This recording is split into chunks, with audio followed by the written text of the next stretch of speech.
నమస్తే leaders news కి స్వాగతం. ముందుగా బులెటిన్ లో హెడ్లైన్స్. వైజాగ్ నుండి వైఎస్ఆర్సీపీ ఎమ్మెల్సీ శ్రీమతి వరదు కళ్యాణి ప్రెస్ మీట్. ఈ కల్లబొల్లి మాటలు వినేందుకు ప్రజలు సిద్ధంగా లేరు. సజ్జల దేవినేని ఉమామహేశ్వరరావు. నీ కల్లబొల్లి మాటలు నమ్మేందుకు ప్రజలు సిద్ధంగా లేరు. సజ్జల దేవినేని ఉమామహేశ్వరరావు మీడియా సమావేశం. తెలంగాణ భవన్ లో బీఆర్ఎస్ నేతల ప్రెస్ మీట్. సీఎం రేవంత్ సమీక్షలు రైతులకు ఎలాంటి ప్రయోజనం లేదన్నారు. వైజాగ్ నుండి వైఎస్ఆర్సీపీ ఎమ్మెల్సీ శ్రీమతి వరదు కళ్యాణి ప్రెస్ మీట్ ను నిర్వహించారు. పోటెత్తి ఓటింగ్ శాతం కూడా ఈ రోజు పెరిగిన పరిస్థితి మనం చూసాము. అలాగే తీసుకుంటే జగనన్న ఒక మహిళా పక్షపాత ముఖ్యమంత్రిగా మహిళల్ని ఆర్థికంగా, రాజకీయంగా, సామాజికంగా ఉన్నత స్థానంలో కూర్చోపెట్టడానికి ఎంతగానో కృషి చేశారు. మహిళల రక్షణ కోసం పెద్దపీట వేస్తూ తన పరిపాలన సాగించిన విషయం చూశారు. కాబట్టి ఈ రాష్ట్రంలో ఉన్న మహిళలందరూ కూడా ఒక అన్నలా, ఒక తమ్ముళ్లా, ఒక కొడుకులా జగనన్నని భావించి జగనన్నని ప్రభుత్వాన్ని మళ్లీ కొనసాగించుకోవాలని బలంగా నమ్ముతూ ఈ రోజు ఓటేయడం జరిగింది. అసలు జగనన్న సునామీ సృష్టించబోతూ ఉన్నారు. ఒక ప్రభంజనం ఎలా ఉంటుందో దాన్ని జూన్ 4వ తేదీన జరిగే కౌంటింగ్ లో మనం చూడబోతూ ఉన్నాము. తెలుగుదేశం పార్టీ వాళ్ళకి అర్థమైపోయింది, వాళ్ళు ఖచ్చితంగా ఓడిపోతారు, ఓటమి పాలైపోవడం ఖాయం అనే విషయం అర్థమైపోయింది. అసలు జూన్ 4న ఎన్నికలు ఫలితాలు ఎలా ఉంటాయంటే జగనన్న విజయాన్ని దేశం మొత్తం శబాష్ అనిపించేట్టుగా ఉంటుంది. ఖచ్చితంగా అంత చక్కగా ప్రజలు జగనన్నకి మద్దతు తెలియజేయడం జరిగింది. అలాగే తీసుకుంటే తెలుగుదేశం పార్టీ వాళ్ళు చంద్రబాబు నాయుడు గారు అయితే అబద్ధ హామీలు ఇచ్చారు, కూటమి కట్టారు. అలాగే వదిన పురంధరేశ్వరి గారితో కలిపి ఎస్పీలను మార్చారు, అధికారులను మార్చారు ఎలక్షన్ కమిషన్ తో చెప్పి. అలాగే వాళ్ళ ఎల్లో మీడియా ద్వారా అసత్య ప్రచారాలు చేయడం జరిగింది. వాళ్ళ సోషల్ మీడియాలో తప్పుడు ప్రచారాలు చేయడం జరిగింది. ఎన్ని చేసినా కూడా ప్రజలైతే మాత్రం జగనన్న వెనకే ఉన్నారు. తెలుగుదేశం పార్టీకి ఎవరు ఓట్లు వేయని పరిస్థితి, ఈ కూటమికి ఎవరు ఓట్లు వేయని పరిస్థితి. వన్ సైడ్ గా వైఎస్ఆర్ కాంగ్రెస్ పార్టీకి ఓట్లేశారు. సో అసహనానికి గురైపోతూ ఉన్నారు తెలుగుదేశం పార్టీ నాయకులు గాని, కూటమి నాయకులు గాని. ఒక ఫ్రస్ట్రేషన్, ఎలాగూ కూటమి ఓడిపోతుంది అనే విషయం అర్థమైపోయి ఇన్ని చేసినా కూడా గెలవట్లేదు అనే విషయం కూటమి మనుషులకి, వాళ్ళ కార్యకర్తలకి అర్థమైపోయి దాడులకి పురుగొల్పుతూ ఉన్నారు. అసలు ఎంత ఘోరం అంటే మొన్న చూసాం నర్సీపట్నంలో ఒక మహిళ మీద దాడి చేయడం, అలాగే కృష్ణా జిల్లాలో, అలాగే పల్నాడు జిల్లాలో. అంటే ఇలాంటి దాడులకి పురుగొల్పుతూ వాళ్ళ అక్కసని, వాళ్ళ బాధని ప్రజల మీద, అంటే వైఎస్ఆర్ కాంగ్రెస్ పార్టీకి సపోర్ట్ చేసిన ప్రజల మీద తీర్చుకుంటూ ఉన్నారు. అసలు ఇది చాలా దారుణం. దీన్ని మేము తీవ్రంగా ఖండిస్తూ ఉన్నాం. అసలు మనం ప్రజాస్వామ్య దేశంలో ఉన్నామా లేదా అన్నట్టుగా వీళ్ళ ప్రవర్తన ఉంది. వాళ్ళు అధికారులు మార్చుకున్నారు, వాళ్ళ సపోర్ట్ తో ఎన్నో దౌర్జన్యాలు గురి చేయడం జరిగింది. అంటే ఇప్పుడు అంటే ఎలక్షన్ కోడ్ ఉంది, ఎన్నికల కమిషన్ అధికారంలో ఉంది. కాబట్టి ఈ టైంలో ఏమైనా చేసేద్దాం, ప్రజల మీద ఏ దాడులైనా చేసేద్దాం అన్నట్టుగా తెలుగుదేశం పార్టీ వాళ్ళు చేస్తూ ఉన్నారు. దీన్ని ప్రజలు చూస్తూ ఊరుకోరు అనే విషయం గమనించాల్సిందిగా కోరుతున్నాను. మీరు అప్పుడు కల్లబొల్లి మాటలు వినేందుకు ప్రజలు సిద్ధంగా లేరని సజ్జల దేవినేని ఉమామహేశ్వరరావు మీడియా సమావేశాన్ని నిర్వహించారు. అందరికీ నమస్కారం. అపద్ధర్మ ముఖ్యమంత్రి జగన్మోహన్ రెడ్డి నిన్న ఐపాక్ సమావేశంలో వ్యాఖ్యలు వైసీపీ కార్యకర్తలకు కానీ, నాయకులకు కానీ కాన్ఫిడెన్స్ ఇవ్వాల. పొద్దున్నే గోబెల్స్, ఆంధ్ర గోబెల్స్ సజ్జల రామకృష్ణారెడ్డి ప్రజల ముందుకు వచ్చాడు, మీడియా ముందుకు వచ్చాడు. ఆ రోజు పార్లమెంటు భవనం తగలబెట్టుకొని ప్రతిపక్షాల మీద ఆరోపణలు చేసిన హిట్లర్ ఏ విధంగా చేశాడో ఈరోజు గోబెల్స్ కూడా పెద్దారెడ్డి ఇల్లు మేము దాడి చేశామని, మేము సీసీ కెమెరాలు పగలగొట్టామని ఈ అసత్య ప్రచారాన్ని మళ్ళీ లేపుతూ ఉన్నాడు. ఇవాళ జగన్మోహన్ రెడ్డి మాటల్ని కేడర్ నమ్మలేదు, కేడర్ కాడిపడేశారు. నాయకులు, కార్యకర్తలు మీ మాటలు నమ్మే పరిస్థితిలో లేరు. ఒక చిన్న ఉదాహరణ ఆర్టీఏ చిత్తూరు మీ పిఎల్ఆర్ ప్రాజెక్ట్స్ వెహికల్ నెంబర్ కూడా చెప్తాను. సజ్జల జగన్మోహన్ రెడ్డి మీ పిఎల్ఆర్ ప్రాజెక్ట్స్ వెహికల్సే AP39U E3857 exporting to other countries. అంటే మీ పెద్దిరెడ్డి కంపెనీలు, పిఎల్ఆర్ కంపెనీలు, మీ వెహికల్స్ అన్నీ కూడా ఎలక్షన్ షెడ్యూలు, ఎలక్షన్ ప్రకటనలు అన్నీ వచ్చిన తర్వాత ఈ ప్రక్రియ అంతా పూర్తవగానే మొత్తం మీ కంపెనీ, మీ నాయకుల కంపెనీల తాలూకా వెహికల్స్ అన్నీ కూడా ఇతర రాష్ట్రాలకి, ఇతర దేశాలకి పంపించేసుకుంటా ఉన్నారు. ముఖ్యమంత్రి ఏమో లండన్ పోతా ఉన్నాడు. పిఎల్ఆర్ కంపెనీ వెహికల్స్ ఏమో బయట రాష్ట్రాలకి, బయట దేశాలకి ఎక్స్పోర్ట్ అయిపోతూ ఉన్నాయి. రెండో పక్క ఎవరన్నా అమ్మించాలని సజ్జల ఇవాళ నువ్వు మళ్ళీ సొల్లు కబుర్లు మొదలుపెట్టావు. ఇవాళ కేఏ పాల్ కాన్ఫిడెన్స్ లెవెల్ ఏ స్థాయిలో ఉందో జగన్మోహన్ రెడ్డి కాన్ఫిడెన్స్ లెవెల్ కూడా అదే స్థాయిలో నిన్న ఉంది. కేఏ పాల్ కాన్ఫిడెన్స్ లెవెల్కి, జగన్మోహన్ రెడ్డి కాన్ఫిడెన్స్ లెవెల్కి నిన్న సోషల్ మీడియాలో ట్రోలింగ్సే అర్థమవుతూ ఉన్నాయి. కాబట్టి పిచ్చి ప్రేలాపనలు మానేయండి. ల్యాండ్ టైటిలింగ్ యాక్ట్ మీ పుట్టి ముంచింది. మీ ప్రచార పిచ్చి, మీ ఫోటోలు పిచ్చి, మీరు తాత ముత్తాతలు ఇచ్చిన భూములను కూడా కొట్టేయాలని, దోచుకోవాలని మీరు చేసిన చట్టాలే మీ ప్రభుత్వానికి ఉరితాళ్ళైనాయి. ఇవాళ పెద్ద ఎత్తున ప్రజల్లో తిరుగుబాటు వచ్చింది. ఆ తిరుగుబాటు ఫలితమే జన సునామీ. ఆ జన సునామీ దెబ్బకే మీకు గంగుర్లు ఎత్తుతూ ఉన్నాయి. రోజుకొకళ్ళు వచ్చి మీడియా ముందుకి మాట్లాడుతూ ఉన్నారు. నేను అడుగుతూ ఉన్నా, మొదటి క్యాబినెట్లో కానీ, రెండో క్యాబినెట్లో కానీ 40 మంది మంత్రులు ఒక్కడ కూడా ధైర్యంగా మీడియా ముందుకు వచ్చి మేం గెలుస్తామని మాట్లాడట్లేదు. 40 మంది మంత్రులు ఓడిపోతున్నారు. 5 ఏళ్ల పరిపాలనలో మీ మంత్రులు ఎవరైతే ఉన్నారో మొదటి క్యాబినెట్లో, రెండో క్యాబినెట్లో మంత్రులు ఎవడో కూడా మీడియా ముందుకు రావట్లా. మొత్తం ఎత్తిపోతున్నారు, మొత్తం ఓడిపోతున్నారు. ఇవాళ పెద్ద ఎత్తున ప్రతిపక్ష హోదా కూడా దక్కదని తెలంగాణ భవన్లో బీఆర్ఎస్ నేతల ప్రెస్ మీట్ నిర్వహించారు. మనం పత్రికల్లో అనేక సందర్భాల్లో వార్తలు చూస్తూ ఉన్నాం. రైతాంగం అధికారుల కాళ్ళ మీద పడడం, అక్కడ ఉన్నటువంటి వ్యవస్థల మీద కాళ్ళు పట్టుకొని మా పంట కొనండి సారు అని ఇవాళ మోకరిల్లుతున్నటువంటి ఒక దుర్వ్యవస్థను ఇవాళ తెలంగాణ ప్రాంతంలో చూస్తూ ఉన్నాం. ఒకవైపేమో ధాన్యం అంతా తడిచిపోతూ ఉంది. ధాన్యం తడిచిపోయిన నీళ్ళలో ధాన్యం తేలుతూ ఉంటే ప్రభుత్వానికి పట్టింపు లేదు. ప్రభుత్వం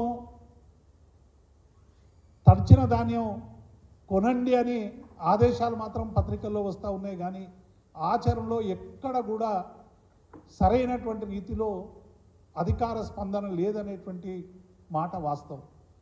ఇటువంటి స్థితిలో రైతాంగానికి అండగా ఉండాలని, రైతాంగానికి ధైర్యం ఇవ్వాలని, రైతాంగం పట్ల మా అధినేత కేసీఆర్ గారి కాలంలో ఇచ్చినటువంటి అనేక సంక్షేమ పథకాలు దూరమైపోతున్నటువంటి భావన నుండి రైతాంగాన్ని పోరాటం వైపు మళ్లించడానికి మా అధినేత కేసీఆర్ పిలుపు మేరకు తెలంగాణ రైతాంగం అంతా కూడా గత 2 రోజులుగా పెద్ద ఎత్తున రోడ్ల మీదకి వచ్చేటువంటి పరిస్థితి వచ్చింది. అనేక ప్రాంతాల్లో పెద్ద ఎత్తున ధర్నాలు జరిగినాయి. రైతాంగం అంతా కూడా రోడ్ల మీదకి వచ్చి, ఓ ప్రభుత్వమా, నువ్వు కనీసం మాకు భరోసా ఇవ్వకుండా మేము తెచ్చిన గింజలు కొనండి అని ప్రాధేయపడతా ఉంటే ఇవాళ ఈ ప్రభుత్వానికి కనికరం లేకపోవడం అనేటువంటిది ఇవాళ మనం చాలా స్పష్టంగా చూస్తూ ఉన్నాం. అందుకే మేము ఈ ప్రభుత్వాన్ని డిమాండ్ చేస్తూ ఉన్నాం, వెంటనే మీరు ధాన్యాన్ని అన్నీ కొనండి. ధాన్యాన్ని కొనడమే కాదు, ఇంకొక వైపు మొన్న ముఖ్యమంత్రి గారు రేవంత్ రెడ్డి గారు మాటలు చూస్తూ ఉన్నాం. మనం అనేక అడ్వర్టైజ్మెంట్లు చూస్తుంటాం, కార్పొరేట్ కంపెనీలే కానీ లేకుంటే మిగతా కంపెనీల అడ్వర్టైజ్మెంట్లు చూస్తాం. 50% ఆఫ్ అని పెడతారు. చిన్నగా ఎక్కడనో కండిషన్ సప్లై అని పెడతారు. ఇవాళ ప్రభుత్వ పరిస్థితి కూడా కండిషన్ అప్లైకి వచ్చింది. ఇవాళ ఏమైంది, తెలంగాణలో 500 బోనస్ ఇస్తామన్నటువంటి ప్రభుత్వం ఎగవేసింది. ఎగవేయడమే కాకుండా ఇవాళ ఇంకొక చిలుక పలుకులు పలుకుతూ ఉన్నది, సన్న వడ్లకు మాత్రమే, మేము సన్నాలకు మాత్రమే బోనస్ ఇస్తామని చెప్తా ఉన్నారు. తెలంగాణ రైతాంగానికి కానీ తెలంగాణ ప్రజలకు కానీ తెలుసు తెలంగాణలో పండే పంట ఏందని. 100% రైతాంగం సన్నవడ్లు వేయరు. కేవలం ఒక 20% మాత్రమే తెలంగాణలో సన్నాలు పండించేటువంటి పరిస్థితి. ఎందుకంటే సన్నాలు పండించడం వల్ల రైతాంగానికి అధిక పెట్టుబడి ఒకవైపు, దిగుబడి తక్కువ వస్తుంది అనేటువంటి ఒక దాంతో ఇవాళ ఎవ్వరు కూడా ఆ వైపు పోతలేరు. గతంలో ఒకసారి కేసీఆర్ గారు ఇదే మాట అంటే, మరి వడ్లు కొనము, మేము దొడ్డు వడ్లు కొనమని ఆ రోజు కేంద్రం ఎత్తేస్తే సన్నవడ్లు పెట్టాల్సుకున్నటువంటి దురవస్థ వస్తుందేమో తెలంగాణ కంటే. అప్పుడు వీళ్ళందరూ రైతు ఇబ్బందులను ప్రభుత్వం పట్టించుకోవడం లేదని సిర్పూర్ ఎమ్మెల్యే డాక్టర్ శ్రీ పాల్వాయి హరీష్ బాబు ధ్వజమెత్తారు. సీఎం రేవంత్ సమీక్షలు రైతులకు ఎలాంటి ప్రయోజనం లేదన్నారు. అధికారుల పనితీరు దళారుల వ్యాపారాన్ని ప్రోత్సహిస్తోందని ఆగ్రహించారు. వైపు వరి కొనుగోలు కేంద్రాల్లో పెద్ద ఎత్తున మోసం, తూకాల్లో మోసం. మేమైతే రెడ్ హ్యాండెడ్ గా పట్టించాం. 2 కిలోలు 3 కిలోలు వాళ్ళ వెయింగ్ లోనే మోసం. వాళ్ళ మీద చర్యలు తీసుకున్న పాపాన పోలేదు. ఇంకోవైపు వడ్ల కటింగ్, వడ్ల కోతలు అని చెప్పి 5 కేజీస్ 6 కేజీస్ 5 కిలోలు 6 కిలోలు 7 కిలోలు 8 కిలోలు మాయిశ్చర్ ఎక్కువ ఉంది. కాల వర్షాలు పడతా ఉంటే మాయిశ్చర్ శాతం పెరుగుతుంది. దాని మీద ప్రభుత్వం ఇదమితంగా ఒక ఆలోచన చేయాలి. రైతులను ఎట్లా ఆదుకోవాలనే ఆలోచన చేయాలి. మాయిశ్చర్ ఎక్కువ ఉంది, తప్ప ఎక్కువ ఉంది, తాలు ఎక్కువ ఉంది, ఇవన్నీ సాకులు చెప్పి ఒకవైపు వడ్ల కోతలు చేస్తూ అటు రైతుల్ని మోసం చేస్తున్నారు. ఇటేమో రైతులు ఆందోళన. ఎంత ఆందోళన అంటే ఇవాళ కల్లాల్లో ధాన్యపు రాశులు ఎక్కడికక్కడ ఉన్నాయి. టార్పాలిన్ల సప్లై లేదు, గనీ బ్యాగ్స్ లేవు. ఎక్కడ లారీలు లోడ్ అయితే ఇవాళ లోడ్ చేసి రైస్ మిల్కి వెళ్ళి అన్లోడ్ చేసుకొని మళ్ళీ వచ్చిన తర్వాత లోడింగ్ ఒక్కొక్క కల్లాని దగ్గర. అంటే ఒక ఆర్టిఫిషియల్ షార్టేజ్ ఆఫ్ లారీస్ అని, షార్టేజ్ ఆఫ్ గనీ బ్యాగ్స్ అని సాకులు వెతుకుతున్నారు. అటు రైస్ మిల్లర్లు, సివిల్ సప్లైస్ అధికారులు ఏం చేస్తున్నారంటే వీళ్ళంతా బయట వీళ్ళు దళారులకు, ప్రైవేట్ వ్యాపారస్తులకు అమ్ముకోవాలి. ఇవాళ ఎంఎస్పీ ఎంత ఉంది? గ్రేడ్ ఏ రకానికి 2203 రూపాయలు, కామన్ రకానికి 2183 రూపాయలు. బయట దళారు వ్యాపారస్తులు 1900, 1850, 1800 రూపాయలు దానికి కొంటున్నారు. పూర్తిగా ఒక సిస్టమాటిక్ అప్రోచ్ తోటి, ఒక కుట్రపూరితంగా అధికారులు వ్యవహరిస్తున్నారు. దాని మీద ప్రభుత్వ ఆజమాయిషి ఏ మాత్రం కూడా లేదు. పాలనా యంత్రాంగానికి అసలు పట్టే లేదు. ఒకవైపు వ్యవసాయ అధికారులు, ఇంకోవైపు సివిల్ సప్లైస్ అధికారులు, జిల్లా రెవెన్యూ యంత్రాంగం అందరూ కూడా పార్లమెంట్ ఎన్నికల్లో బిజీ అని చెప్పడం. ఎప్పుడు ఫోన్ చేసినా గత 15 రోజులుగా రైతులు ఇబ్బంది పడతా ఉంటే ఎవరికి ఫోన్ చేసినా మేము ఎలక్షన్ తర్వాత ఇదే దాటవేసే ధోరణి. దాంతో రైతులు చాలా ఇబ్బందులు పడ్డారు. కనీసం ఎన్నికలు ముగిసి వాళ్ళకి 4-5 రోజులు అయింది. ఎటువంటి చర్యలు తీసుకోలేదండి. ముఖ్యమంత్రి గారు సమీక్ష పెడుతున్నారు కానీ దాని పర్యవసానం కానివ్వండి, దానివల్ల అడ్వాంటేజ్ కానీ రైతులకు ఏమాత్రం కూడా లేదు. మీరు ఆలోచన చేయండి. కాంగ్రెస్ ప్రభుత్వం కానీ మంత్రులు కానీ ఎన్నికల టైంలో ప్రచార నిమిత్తం, ప్రచారం కోసం చాలా బిజీ అయిపోయారు. ఇప్పుడు ఎన్నికలు అయిపోయిన తర్వాత చాలా మంది విహారయాత్రలు పోతున్నారు మంత్రులందరూ. మధ్యలో రైతులను పట్టించుకునే వాళ్ళు ఎవరున్నారండి? నాకు అర్థం కాదు. ఒక్కసారి మీరు చూడండి, మొన్నటి వర్షానికి రైతులు ఎంత ఇబ్బంది పడ్డారు అనే ఆలోచన చేస్తే వాళ్ళ గోస వర్ణనాతీతం. ఇవాళ చూడండి, మా జిల్లాల్లో నిన్నటి వర్షానికి ఈ రైతులు కల్లాల్లో ధాన్యం ఆరబెట్టుకునే పరిస్థితి. మహిళలందరూ ఇవాళ ధాన్యపు రాశులను ఆరుబయట వేసి ఎండబెట్టే కార్యక్రమం, తడిచిన ధాన్యాన్ని మళ్ళీ సేకరించే కార్యక్రమం. ఒకవైపు కింద టార్పాలిన్ వేసి రాశిగా పోసి దాని మీద ఇంకో టార్పాలిన్ వేసి వాటిని కాపాడుకునే ప్రయత్నం. ఎందుకంటే వాళ్ళు 6 గాలను శ్రమిస్తే గానీ ఇవాళ ఈ ధాన్యం పండలేదు కాబట్టి వారికి దాని మీద ఉన్న మమకారం. ఇంకొకటి మీరు చూడండి, వరి పొలంలో రైతు కింద మొత్తం తడి ఉంది, కింద మొత్తం పదనం ఉంది, మాయిశ్చర్ ఉంది, మధ్యలో టార్పాలిన్ వేసి ఇంకో టార్పాలిన్ మీద ధాన్యపు రాశి పోసి దాని మీద మళ్ళీ టార్పాలిన్ కప్పాల్సిన పరిస్థితి. ఇది shear negligence of state government అండి. చూడండి ఎంత ఇబ్బంది పడుతున్నారు వీళ్ళు. సమీక్షలు ఎక్కడ చేస్తున్నారు? దీని సమీక్షల పర్యవసానం ఏముంది? సమీక్షల వల్ల ఎవరికి లాభం జరుగుతుంది అనేది ఒకసారి మీరు ఆలోచన చేయాలి. మేడిగడ్డ ప్రాజెక్టు రక్షణ పనులు ప్రారంభమయ్యాయి. వర్షాకాలంలో బరాజ్ వద్ద చేపట్టాల్సిన రక్షణ చర్యలపై నేషనల్ డ్యామ్ సేఫ్టీ అథారిటీ నిపుణుల కమిటీ చేసిన సిఫారసుల మేరకు ఎలాంటి టీం పనులను ప్రారంభించింది. వరద ప్రవాహాలకు అడ్డంకులు లేకుండా చూడాలని, గేట్లను తెరిచి ఉంచాలని, ప్రవాహానికి ఆటంకం కలిగించే ఇసుక మేటలు, రాళ్లను తొలగించాలని నేషనల్ డ్యామ్ సేఫ్టీ అథారిటీ సూచించింది. డ్యామ్ సేఫ్టీ అథారిటీ సూచనల మేరకు వెంటనే పనులను చేపట్టాలని ఎలాంటి టీం సంస్థకి ఇరిగేషన్ శాఖ ఆదేశాలను జారీ చేసింది. ఈ క్రమంలో మేడిగడ్డ బ్లాక్ 7లోని 8 గేట్లను ఎత్తివేసేందుకు పనులు ప్రారంభమయ్యాయి. 8 గేట్లలో ఒక గేటును ఇప్పటికే ఎత్తిపెట్టారు. ఇక 2 గేట్లు మినహా మిగిలిన గేట్లను సాంకేతిక ఇబ్బందులు లేకుండానే ఎత్తే అవకాశం ఉందని ఎల్ఎండ్టీ అధికారులు తెలిపారు. పగుళ్లు ఏర్పడిన 20వ పిల్లర్, దాని పక్కన ఉన్న పిల్లర్ గేట్లను ఎత్తడంలోని జాగ్రత్తలు తీసుకోవాల్సి ఉందని వారు అభిప్రాయపడుతున్నారు. భారత క్రికెట్ సీనియర్ పురుషుల జట్టు హెడ్ కోచ్ పోస్టుకు భారత క్రికెట్ నియంత్రణ మండలి BCCI ఇటీవల దరఖాస్తుని ఆహ్వానించిన విషయం తెలిసిందే. ఈ మేరకు గత సోమవారం ఒక ప్రకటన కూడా విడుదల చేసింది. ప్రస్తుతం టీమిండియా కోచ్ గా ఉన్న రాహుల్ ద్రావిడ్ పదవీ కాలం 2024 T20 వరల్డ్ కప్ ముగుస్తోంది. అంటే జూన్ చివరి నాటికి ద్రావిడ్ కోచ్ గా వైదొలుగుతారు. అందుకే కొత్త కోచ్ కోసం BCCI దరఖాస్తులను ఆహ్వానిస్తోంది. ఈ క్రమంలో ఇప్పుడు కోచ్ రేస్ లో కొత్త పేరు తెరపైకి వచ్చింది. అతడు మరెవరో కాదు, భారత జట్టు మాజీ ఆటగాడు, ప్రస్తుత IPL లో కోల్కతా నైట్ రైడర్స్ KKR కు మెంటర్ గా వ్యవహరిస్తున్న గౌతమ్ గంభీర్. గంభీర్ టీమిండియాకు తదుపరి హెడ్ కోచ్ గా రాబోతున్నాడా అంటే అవుననే సమాధానం వినిపిస్తోంది. BCCI సైతం రాహుల్ ద్రావిడ్ వారసత్వాన్ని గౌతికి అప్పగించింది. సిద్ధంగా ఉన్నట్లు బోర్డు వర్గాల సమాచారం. ఇదే విషయంపై గంభీర్తో BCCI ప్రతినిధి ఒకరు చర్చలు జరిపినట్లు తెలుస్తోంది. అలాగే అతడిని కోచ్ పదవికి దరఖాస్తు చేసే విధంగా మంతనాలు జరిపినట్లు విశ్వసనీయ వర్గాల సమాచారం. ఇక మెన్ ఇన్ బ్లూ కు హెడ్ కోచ్ రేస్ లో ఫ్లెమింగ్, లాంగర్ మరియు పాటింగ్ నెహ్రా ఉన్నారని వార్తలు వినిపిస్తున్నాయి. భారత్ గెలిచిన 2 ICC ట్రోఫీ 2007, 2011లలో భాగమైన గౌతమ్ గంభీర్ కు ఇప్పటిదాకా కోచ్ గా పనిచేస్తున్న అనుభవం లేదు. ఇక IPL లో అతడు 2022, 23 సీజన్లలో లక్నో సూపర్ జైంట్స్ కు మెంటర్ గా వ్యవహరించి ఈ సీజన్ లో ఆ బాధ్యతను KKR కు నిర్వహిస్తున్నాడు.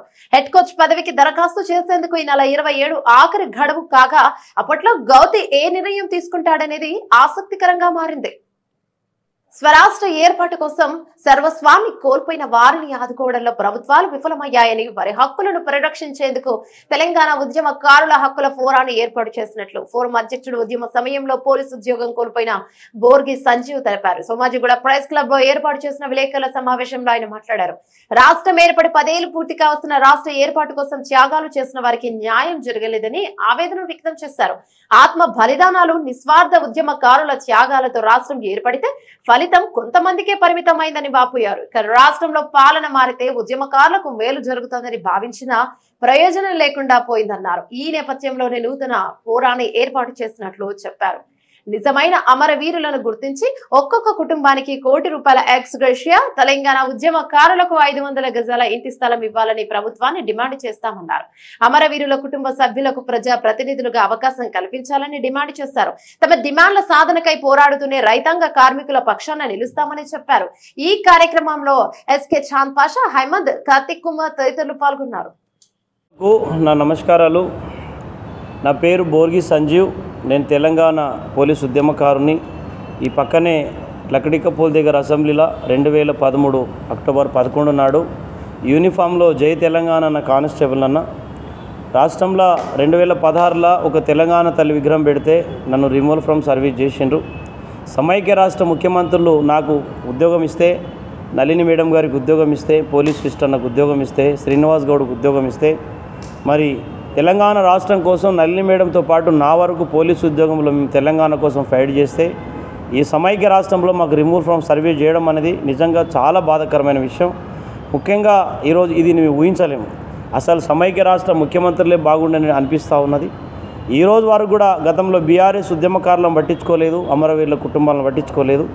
అందుకోసమని ఈ 9-10 ఏళ్ళు వేచి చూసినాం.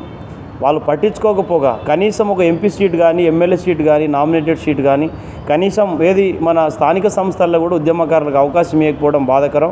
అందుకోసమని ఈరోజు ఎన్ని రోజులు వేచి చూడని ఉద్దేశంతో మరి ఒక తెలంగాణ పోలీసు ఉద్యమకారుడుగా నేనే సాక్షి. నా బ్యాచ్లందరూ కూడా హెడ్ కానిస్టేబుల్ అయినరు, 4 బ్యాచ్లు. అందుకోసమని తెలంగాణ ఉద్యమకారుల సమస్యలు వినిపించడానికి, అమరవీరుల కుటుంబాల గోస వినిపించడానికి, అమరవీరుల ఆశయ సాధన కోసము మరి నాటి ఉద్యమ స్ఫూర్తితోటి మరొకసారి ఈరోజు తెలంగాణ ఉద్యమకారుల కోసం ఒక హక్కుల ఫోరాన్ని ఏర్పాటు చేసి ఈరోజు గల్లీ నుంచి ఢిల్లీ వరకు ఉద్యమకారుల వాయిస్ కానీ అమరవీరుల కుటుంబాల బాధలు కానీ తెలియజెప్పడానికి ఒక ప్రయత్నం చేస్తూ ఉన్నా. తప్పకుండా రాష్ట్ర ముఖ్యమంత్రి కలిసి ప్రయత్నం చేస్తా. రేపు ఢిల్లీలో కూడా జంతర్ మంతర్ దగ్గర పోయి అమరవీరుల కుటుంబాలకు ₹1 కోటి, ఒక్క అమరవీరుల కుటుంబానికి ₹1 కోటి ఆర్థిక సాయంతో పాటు పేట్ బషీరాబాద్ పోలీస్ స్టేషన్ పరిధిలో ఉద్రిక్తత చోటు చేసుకుంది. కోర్టు వివాదంలో ఉన్న ఓ స్థలాన్ని మాజీ మంత్రి మల్లారెడ్డి మరియు అల్లుడు రాజశేఖర రెడ్డికి సంబంధించిన స్థలాన్ని కొందరు ఆక్రమించుకుంటున్నారని ఆరోపిస్తూ స్థలంలో వేసిన భారీ క్యాట్లను తొలగిస్తున్నారు మాజీ మంత్రి మల్లారెడ్డి మరియు రాజశేఖర్ రెడ్డి అనుచరులు. ఇక పోలీసుల రంగప్రవేశం చేశారు. పోలీసులతో వాగ్వివాదం చేసిన మల్లారెడ్డి ఎమ్మెల్యే రాజశేఖర్ రెడ్డి అక్కడ పరిస్థితి ఉద్రిక్తంగా నెలకొంది.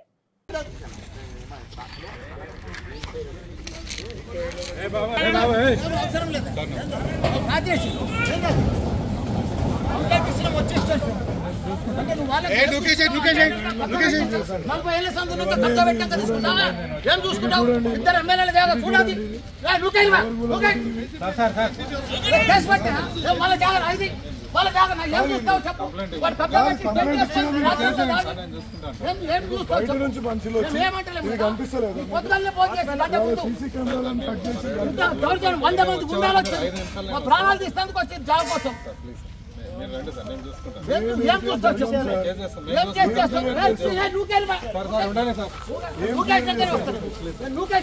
నేను సిబి గారికి పోతాను. నువ్వు నా మీద రాపించుకోపోయాం.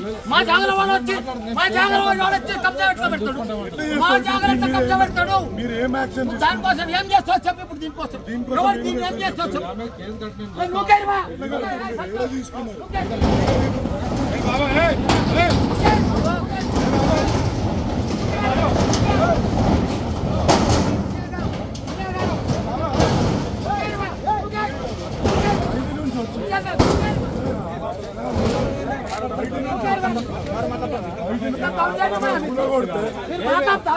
మా జాగల మమ్మల్ని ఆపుతారు. మా జాగల వాడు వచ్చి కబ్జా పెట్టేవాడు. మా జాగల కబ్జా పెడితే వాడు వీళ్ళు ఆపుతున్నారు. ఇప్పుడు ఎంత దౌర్జన్యమా ఇది. మా డాక్యుమెంట్ చూడు. మా డాక్యుమెంట్ మాదేమి కప్పుతున్నారు. వాడు వేస్తే ఊపుకుంటావు. వాడు ఏం యాక్షన్ తీసుకున్నారు.